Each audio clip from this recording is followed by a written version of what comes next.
everyone, welcome to the next episode. Today we're going to talk about what dosha is out of balance for you in terms of the physiological imbalances in our body.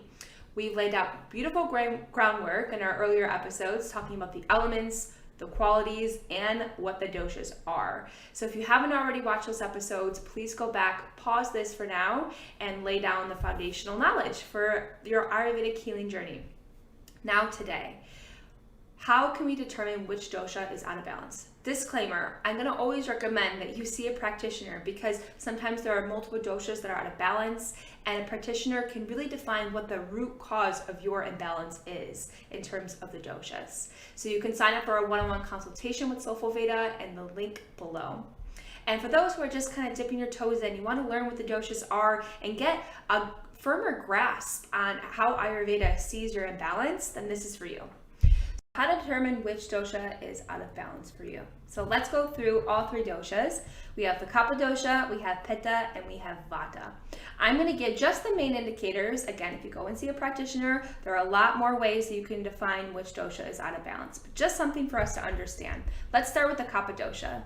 So Cappadocia, think of earth and water, and those qualities are heavy, dense, moist, and we have these qualities that are in excess. How does that manifest in our physiological systems? So think about it. When you feel that heaviness and that moistness quality in your body, that is mucus. It could be mucus in the chest area, in the lungs, in the throat, in the nose. Any type of respiratory issues is usually related to a kapha imbalance. Another kapha indicator is when digestion is slow or sluggish. So you can tell after you eat a meal when you're feeling tired, when you're feeling more sluggish, maybe sometimes you even feel a little nauseous, like you ate too much. This is going to be a kapha imbalance. Going along with that, lethargy is often a symptom of Kapha dosha. That's because Kappas are feeling more weighed down. They have less of that fire and that energy within them. And so they're just going to feel like they're moving slower throughout their days. It's different than experiencing fatigue, which we'll go into from another doshic imbalance. Lethargy is more so difficulty waking up in the morning and overall just feeling kind of more slow and unmotivated in total. And another indicator of kapha being out of balance oftentimes can be waking. This isn't always the case, but it can often be because kapha loves the earth quality, and so weight is more earth. Whether that is water weight or whether that is actually accumulating more weight, muscle, or fat on our body, that is going to be when kapha is in excess, when we feel like we are too heavy and weighed down. Now, a pitta dosha imbalance. Pitta is made up of fire and a little bit of water. When Pitta is out of balance, it has too much fire, not enough of the water quality to balance that unstable fire. So that fire quality, it's hot, it's sharp, it's unstable. How is that manifesting in our physical body?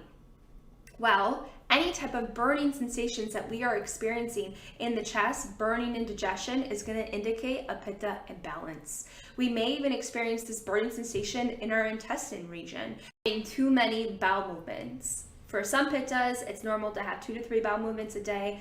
For others, that's way too much, and they know that they are releasing heat from the body. That's what happens when we have more bowel movements than we're accustomed to. The body is trying to release heat. Another indicator of pitta being out of balance is any type of inflammation in the body, which is an interesting component because a lot of chronic conditions have inflammation as a symptom. This can also manifest as any type of redness on the skin is a pitta imbalance, maybe redness in the eyes or some type of sty. And in general speaking, acne can often be a pitta imbalance. It's nuanced, but just generally speaking, any type of kind of skin inflammation, redness is going to indicate a pitta imbalance. So just to cover all things with pitta being out of balance in the physiological symptoms, we have maybe burning indigestion, we have looser bowel movements, maybe some diarrhea, and pitta imbalances can also be inflammation in the body, as well as skin conditions and any type of redness that we may see and experience.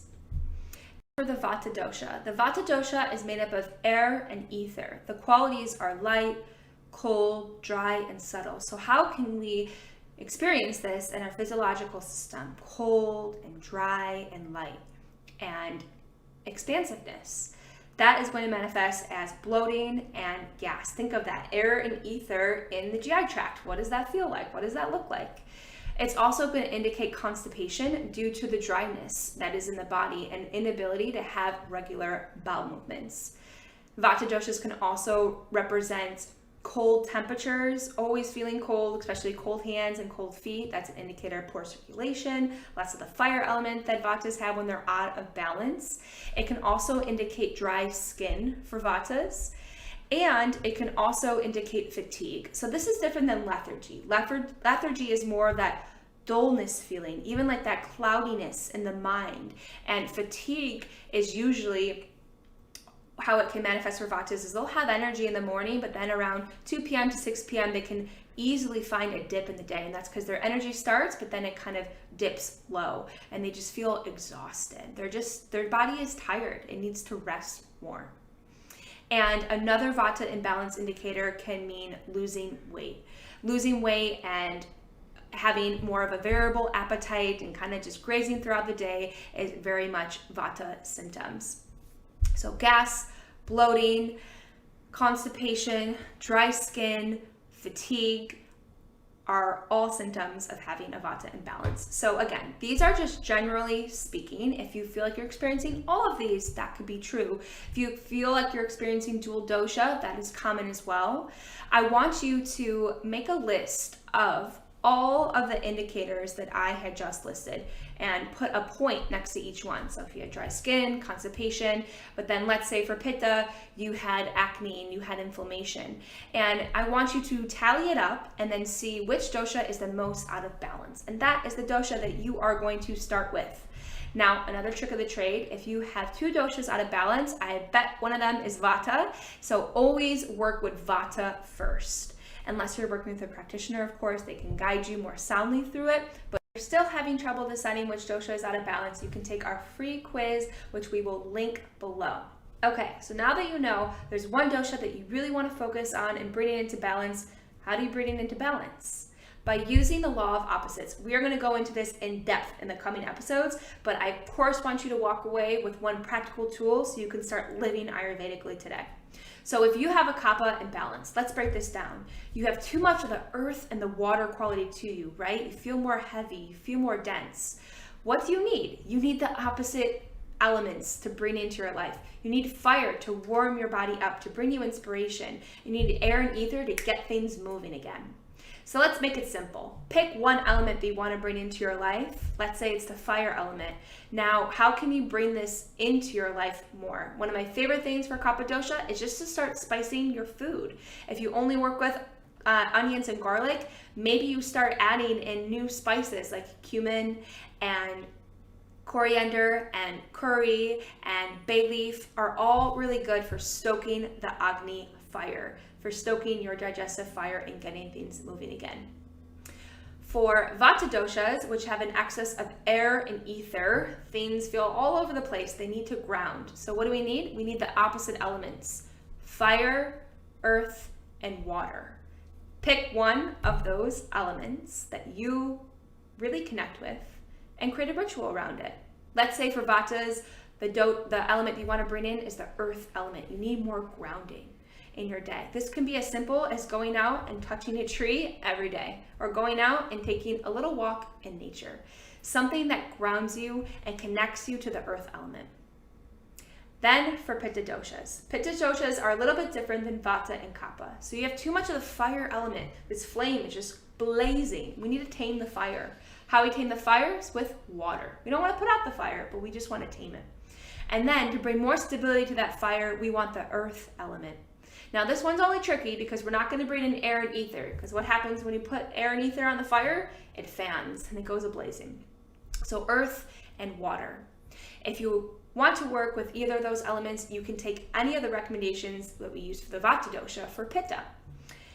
If you want to work with the water element for the Pitta dosha, what could that look like? That could look like taking a sea salt bath, or going to your nearest local body of water, dipping your feet in, or just meditating outside in that space on a regular basis. Start small, maybe just 2 minutes a day with either of these recommendations and start to see any shifts in your body. They'll be subtle, but they'll be super profound. Okay, now for the next episode, we're going to go into our emotions and how they relate to the doshas. Emotions are so key in our healing process because if we have unprocessed emotions in our body, that also manifests as toxins and disease in the body. So we're going to dive deep into which emotions can be expressed by each of the doshas and how we can start healing from an emotional level. We'll see you in the next episode.